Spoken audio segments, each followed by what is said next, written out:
Hello, fellow bibliophiles, and welcome back to Blatantly Bookish. I'm Marissa, and today I'd like to talk to you about Victorian literature and the era as a whole. In my comments, I recently had a request to make a beginner's guide to Victorian literature. I wasn't entirely sure what the commenter had in mind. Did she want some tips on how to enjoy Victorian literature? Did she want book recommendations of where to start with Victorian literature? She probably wanted that, but there are a ton of those already out there on BookTube, and I may do one of my own one day, especially if you guys want me to. But what I've decided to do instead today is to chat about Victorian literature as a whole and to give you some context as to what it's all about. As the brilliant Katie from Books and Things said in a recent video, Victorian literature is not a genre. It is a compilation of literature from a historical time period. Most people date the Victorian era by the period of Queen Victoria's reign, from her ascension to the throne in 1837 to her death in 1901. She was, up until very recently, the longest reigning monarch in England, and her reign truly informed the era as a whole, and therefore informed its literature. It's important to note, though, that because Victorian literature is grouped together by a time period, that there's a lot of variation to it. In some ways, it makes the grouping a bit arbitrary. A book written in the early Victorian period, let's say the year after Victoria took the throne in 1838, will be very different from a book written near the end of her reign in 1900. That's a 62-year difference, and a lot happens in 62 years. Similarly, a book that is technically not Victorian, let's say a book published in 1903, which would technically be considered Edwardian, will probably still have a lot in common with late Victorian literature. Within the Victorian period, there are many genres that you can discuss that perhaps better encompass a set of artistic qualities that bind them together. You can talk about the Gothic, realism, sensationalist fiction.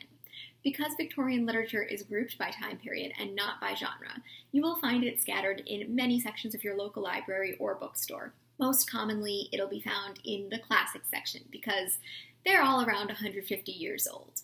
But you will likely find H.G. Wells in the sci-fi section, and Wilkie Collins will likely be in the mysteries, if not in the classics section.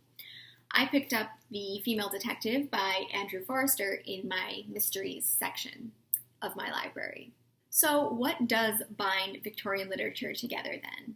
Well, it's the themes, morals, and conflicts of the time period. You can absolutely read and enjoy Victorian literature while knowing next to nothing about history or the time period.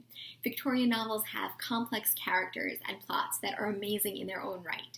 But part of why I enjoy reading Victorian literature is seeing how the attitudes and anxieties of the time permeate the text.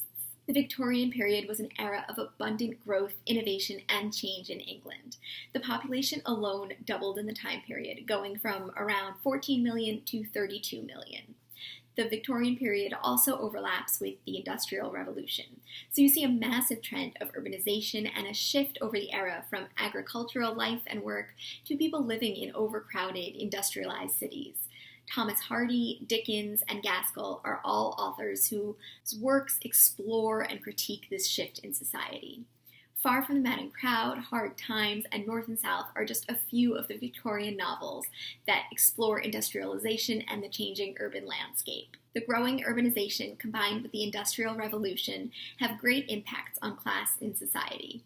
They simultaneously create great poverty as well as the concept of social mobility. There are the urban slums that Dickens explores so well in his fiction, replete with orphans and workhouses, debtors' prisons, and rampant death and disease.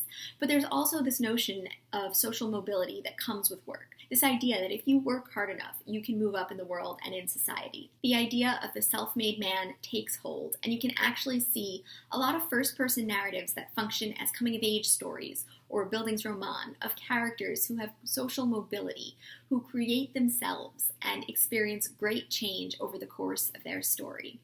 Great Expectations, Jane Eyre, and David Copperfield are all examples of these types of novels. In addition to work becoming tied to social mobility, the notion of work becomes inextricably linked with morality. To work hard is to be a moral and upstanding citizen, and those who can't work or who can't achieve social mobility through work are inferior and immoral beings. Darwin's thoughts on evolution actually inform attitudes of class in the time period and what it means to be human. If populations evolve over the course of generations through the process of natural selection, perhaps the poor embody the weakest of the gene pool in society. Some even viewed the poor as a separate species, a different race that was behind the rest of society evolutionarily. Ideas like this are incredibly problematic, but can be seen and explored in Victorian literature. Some took a different approach to the poor, and rather than seeing them weeded out of society by natural selection, wanted to create programs to lift them up in society. This paternalistic way of thinking that it's the responsibility of the moral, hard-working people in society to guide and instruct the poor and immoral is also problematic. But this type of thinking, combined with the introduction of germ theory, the concept that microscopic organisms are what make people sick, actually leads to major improvements in sanitation and health. People see the connection between faulty sewage systems and disease, between contaminated drinking water and massive cholera outbreaks, and reforms are put in place to lessen disease and increase average life expectancy. The Victorian era also marks a time of great nationalism, economic strength, and empire. The British Empire reached its peak during this time period. The phrase that you may be familiar with, "the sun never set on the British Empire," is about this time period. England had holdings in India, Africa, North America, Australia, and New Zealand. Darwin's ideas that we already discussed with relation to the poor also directly affect the English view of people from other parts of the world. There's a sense of English nationalism and superiority, as well as a paternalistic duty to other people of the world. Colonialism and concepts of empire work their way into so much of the literature. Kim by Rudyard Kipling and Heart of Darkness are some pretty overt examples of this. So is Treasure Island by Robert Louis Stevenson. But there are shadows of otherness and empire in more domestic novels as well. Characters like Heathcliff from Wuthering Heights, Bertha from Jane Eyre, and Magwitch from Great Expectations are just a few characters that point to the vast implications that the British Empire had on everyday life. And many of the novels of the Victorian era do focus on everyday domestic life. Thackeray, the Brontes, George Eliot, Dickens, Hardy, they all wrote countless scenes that discuss the role of women in society and in maintaining respectability and morality. Almost every Victorian I've ever read speaks to themes of family and the home, as well as marriage in fascinating ways. Middle-class women belong to the domestic sphere. The idea of separate spheres was that women and men were naturally predisposed to excel at different tasks and roles within society. Women were considered the weaker sex, yet were morally superior. They were expected to get married, run a household, and raise children. They were expected to be the angel in the house, or the popular image of the perfect wife, submissive, dutiful, self-sacrificing, pious, and above all, pure. Lawfully, marriage subsumed a woman's identity and created one entity, represented by the husband, which placed him in control of all property, earnings, and money. There are a ton of etiquette books published for women in the Victorian era, instructing them on their role in society.